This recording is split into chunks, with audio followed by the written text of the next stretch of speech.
Hello बच्चों, let's see. जो question है, aliphatic nucleophilic substitution is mainly of two type SN1 and SN2. SN2 reaction proceed with strong nucleophile in polar aprotic solvent. 3-degree halide do not give SN2 reaction. Inverted products are obtained in this reaction and mechanism of reaction occur through the formation of transition state. SN1 reaction proceeds through the formation of carbocation in polar aprotic solvent. Solvent itself acts as nucleophile in this reaction. Racemization takes place in this SN1 reaction. Which of the following will give a racemized product in C2H5OH? और यहाँ पे हमारे पास है चार option.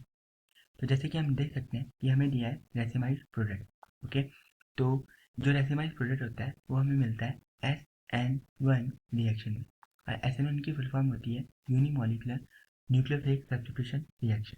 Okay, and यहाँ पे हमारे पास जो सॉल्वेंट है वो है C2H5OH। तो यहाँ से हमें मिलेगा C2H5O negative plus H positive. Okay, और जो ये O नेगेटिव है ये ऐड करता है हमारे पास न्यूक्लियोफाइल की तरफ। ओके, तो जैसे कि हमें यहाँ पे देता है रेसिमाइज्ड प्रोडक्ट। ओके, तो इसके लिए सबसे पहले हमारे पास है सॉल्यूशन। Okay, like this. अब इस सॉल्यूशन पे हम लाइट को इंसिडेंट करवाते हैं। ओके, तो ये है हमारे पास सॉल्यूशन। और अब इस सॉल्यूशन पे जो लाइट इंसिडेंट होगी वो होगी plane polarised light. Okay, that is called PPL। तो अब अगर ये जो प्लेन पोलराइज्ड लाइट है ये डिफ्लेक्ट करती है राइट को, तो जो सॉल्यूशन होगा वो होगा डेस्टो रोटेटरी। ओके, एंड अगर ये PPL that is called plane polarised light deflect करती है लेफ्ट को, तो ये होगा एक लीवो रोटेटरी सॉल्यूशन। ओके, मतलब जो ये सॉल्यूशन है वो है optically, okay, optically active solution. Okay, and यहाँ पे इसका मतलब है हमारे पास जो ये चार ऑप्शन है इनमें से हमारे पास एक ऑप्शन में एटलीस्ट होना चाहिए कायरल सेंटर। ओके, तो अब जैसे कि हमें यहाँ पे देता है रेसिमाइज्ड प्रोडक्ट। ओके, तो रेसिमाइज्ड प्रोडक्ट का मतलब होता है कि हमें मिलता है 50% डेक्स्ट्रोरोटेटरी वाला प्रोडक्ट।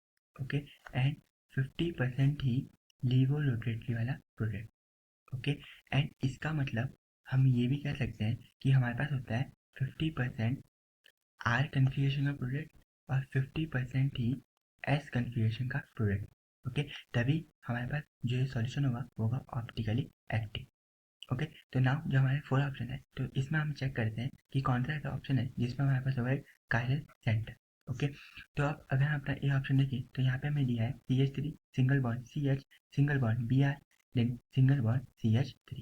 ओके, तो अब जो ये Br है वो रिमूव हुआ है S Br minus N.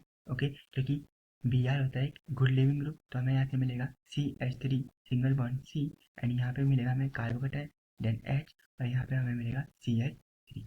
Okay, तो अब अगर हम यहाँ पे देखें कि जो हमारा कार्बोकटाइन है जिस कार्बन सेंटर पे है, ओके, तो यहाँ पे हमारे पास जुड़े हैं दो CH3 group that is this one and this one. Okay, तो इस कार्बन सेंटर पे हमारे पास दो सिमिलर ग्रुप जुड़े हुए हैं। ओके, तो इसलिए ये जो हमारा कार्बन सेंटर होगा ये होगा हमारे पास एक ए कायरल। ओके, ए कायरल सेंटर, और ए कायरल सेंटर जो होता है ऑप्टिकली इनएक्टिव सेंटर।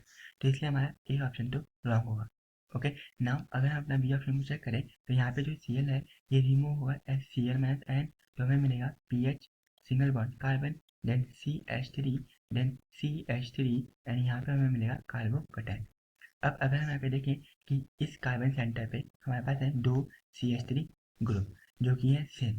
ओके, तो इसका मतलब ये जो कार्बन सेंटर होगा ये भी होगा एक आया कार्बन सेंटर, तो बी ऑप्शन भी रॉन्ग है। नाउ अगर हम अपना सी ऑप्शन देखें तो यहाँ पे हमें दिया है PH then carbon single bond CH3 single bond H then Cl। Okay, तो यहाँ से जो है Cl है ये रिमूव हुआ S Cl minus N. Okay, तो हमें मिलेगा PH single bond carbon then positive charge means carbocation, then यहाँ पे होगा CH3, यहाँ पे होगा H। ओके, तो अब अगर हम यहाँ पे देखें कि जो ये कार्बन सेंटर है इस पर हमारे पास जुड़ा है CH3 then PH and then H, तो ये तीनों ही ग्रुप हमारे डिफरेंट है। इसका मतलब जो हमारे पास सेंटर है ये है chiral centre. Okay, chiral centre, और जो कायरल सेंटर होते हैं वो होते हैं ऑप्टिकली एक्टिव सेंटर। तो इसका मतलब जो हमारा करेक्ट ऑप्शन होगा वो होगा ऑप्शन सी। नाउ जो हमारा डी ऑप्शन है इसमें हमें दिया है CH3 बी आर और यहाँ पे हमें दिया है साइक्लोहेक्सेन रिंग। ओके, तो जो बी आर है ये रिमूव हुआ है बी आर माइनस, तो हमें यहाँ पे मिलेगा एच। ओके, एच और यहाँ पे हमारे पास है एच एंड एच। तो ये जो हमारे पास ये कार्बन सेंटर है, ओके, ये हमारे पास सिमिलर है, तो इसलिए हमारा डी ऑप्शन भी रॉन्ग होगा, क्योंकि ये जो कार्बन सेंटर जहाँ पे हमारा बनेगा कार्बोकेटाइन ये होगा एक कार्बन सेंटर। ओके, इसलिए हमारा जो करेक्ट ऑप्शन है वो है option C. So hope you understand. Well, best of luck.